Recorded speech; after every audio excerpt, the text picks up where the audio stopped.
Bog ekipa, ovdje je Daniel iz Ljutomanije. Pozivam vas ovim putem da dođete u što većem broju na 20. jubilarni međunarodni sajam poduzetništva MESAP u Nedelišće, pokraj Čakovca. Tamo ćete moći degustirati sve naše proizvode, pošteno se naljutite, bit će dobra klopa, dobra mjuza. Eto, dođete u što većem broju. Sajam traje 3 dana, znači 15., 16. i 17.6. Naš štand će se nalaziti u unutarnjem dijelu sajma, znači pod krovom. I to je to, eto, vidimo se, dođete, pa, bog!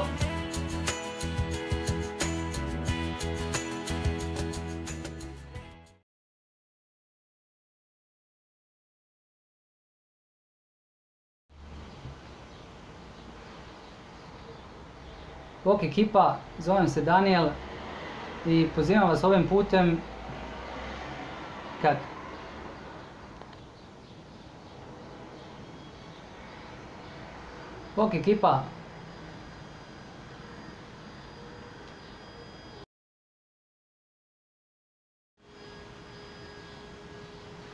Bog ekipa, zovem se Daniel i ovim putem vas pozivam da dođete u što većim brojem na 20. jubilarni sajam poduzetništva u Nedelišće.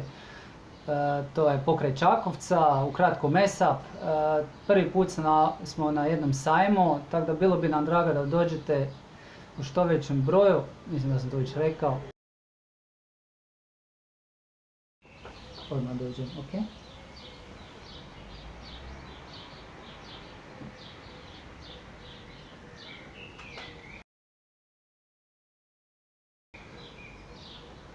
Bog ekipa, zovem se Daniel i ovim putem vas Ljutomanija poziva da dođete u što većim brojem na 20. jubilarni sajam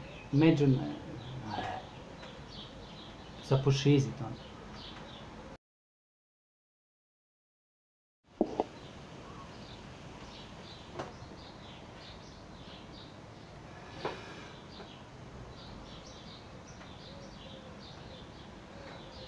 Bog ekipa, zovem se Daniel i Ljutomanija vas poziva da dođete što većem broju na 20. jubilarni sajam. Stop.